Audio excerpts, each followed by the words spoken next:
Good morning dear students. Today I will explain you the degrees of comparison. You have learnt that the adjectives have 3 degrees of comparison: positive, comparative and the superlative degree. So this will be explained to you with the help of examples. For that I have written some sentences on the board. Let's read them. The first sentence is, this is a good violin. This sentence talks about only one violin.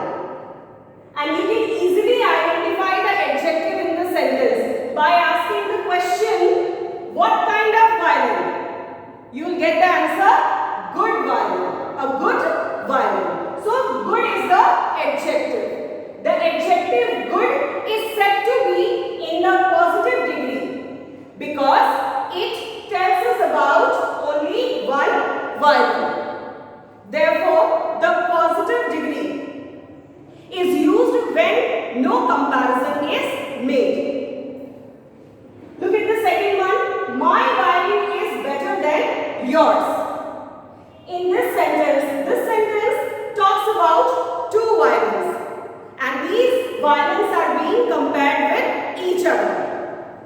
And the adjective better, it conveys the higher degree of the quality than that of the positive, that is good.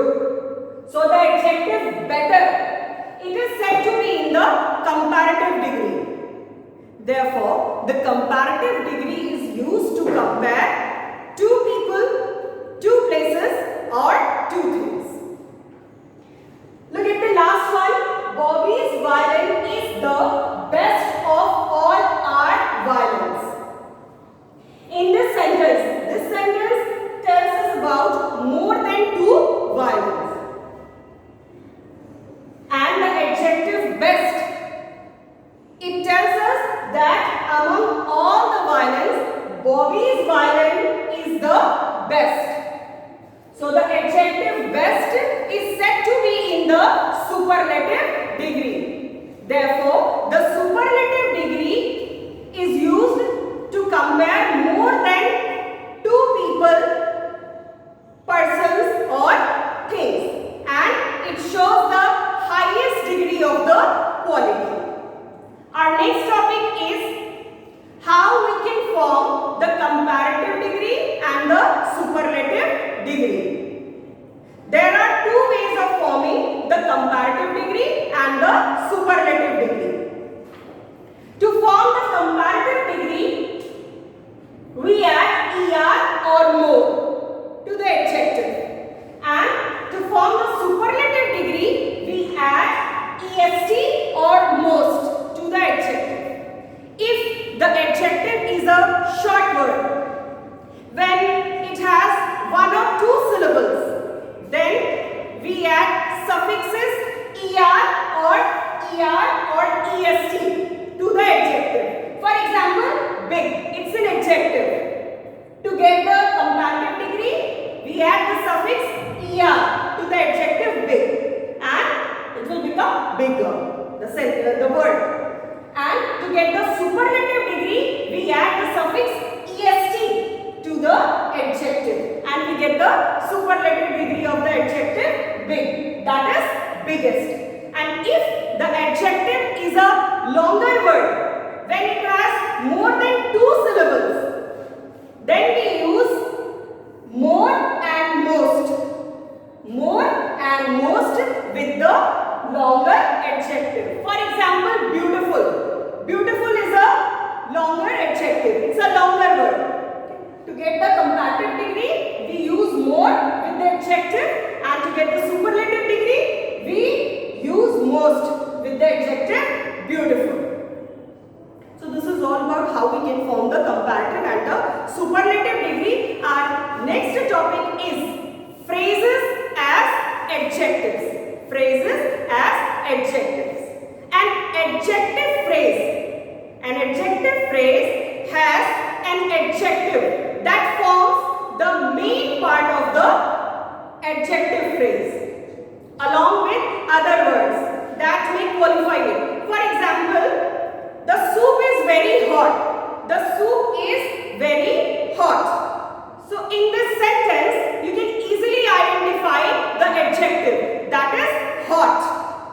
And very is an adverb that qualifies the adjective hot. So this very hot, in the sentence, the soup is very hot. In this sentence, very hot is an adjective phrase. Okay. Next is adjectival phrase. Adjectival phrase is a group of words that does the work of an adjective.